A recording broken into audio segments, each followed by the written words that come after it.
परभणी जिल्हा मध्यवर्ती बँकेचा मनमानी कारभार, थकीत रक्कम भरूनही बेबाकी प्रमाणपत्रासाठी दिवसभर ठिय्या आंदोलन।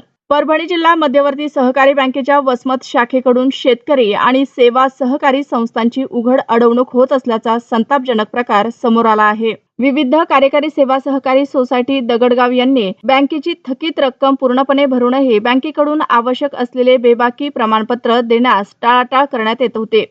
या अन्यायकारक आणि दिरंगाईच्या भूमिकेमुळे संतप्त झालेल्या सेवा सहकारी सोसायटी दगडगावचे चेअरमन तुषार जाधव यांना अखेर दिवसभर बँकेत ठिय्या आंदोलन करावे लागले। सकाळपासूनच सुरू झालेला हा संघर्ष तब्बल सायंकाळी 8 वाजेपर्यंत चालला। अखेर जनक्षोभाची चाहूल लागताच बँक प्रशासनाने नमते घेत बेबाकी प्रमाणपत्र देण्याची वेळ आली। 2026 रोजी मार्च एंडिंग असल्या कारणास आज आम्ही आमच्या दगडगाव विविध कार्यकारी सोसायटीचे सकाळी 11 वाजता 9,05,000 रुपये ही कर्जाची रक्कम, थकीत रक्कम भरून आमची संस्था या मार्च एंडला नवीन वर्षात ही थकीत न राहता चालू याच्यामध्ये राहाव याकरिता आम्ही सकाळपासून ठिय्या आंदोलन करत होतो। त्याचं यश म्हणून शेवटी बँकेला आम्हाला 8 ताप प्रमाणपत्र द्यावं लागलं।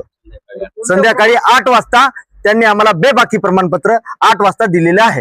तुम्ही जिल्हा मध्यवर्ती परभणी बँकेमध्ये बसला होता वसमत तिथे, हो, नेमकं कारण काय होतं आणि कशामुळे अडथळा निर्माण झाला होता आणि काय कागद तुमची मागणी होती ते भेटायला पाहिजे? आम्ही बँकेने आमच्याकडून कर्जाचा भरणा करून घेतला होता व बँकेने कर्जाचा भरणा करून त्याचे नोटीस द्यायची एक पद्धत असती।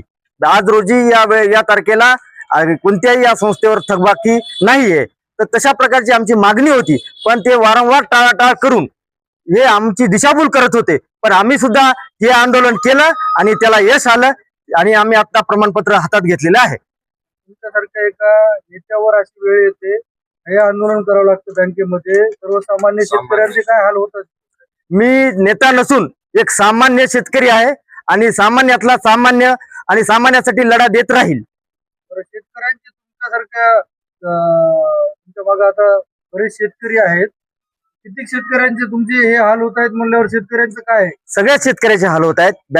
या बँकेचा गोंधळ सांगता येणार नाही। पैसे असून शेनी आम्हाला आज ते काय म्हणतात ते हळदीच्या बायाला पैसे द्यायला नाहीत, काही नाही। आमची बिल असून बिल सुद्धा द्यायला तयार नाही। 2,000 रुपयानं काय होणार आहे? आमचे पैसे जमा असून शेनी आम्हाला 5-6 हजार तरी द्यायला पाहिजे।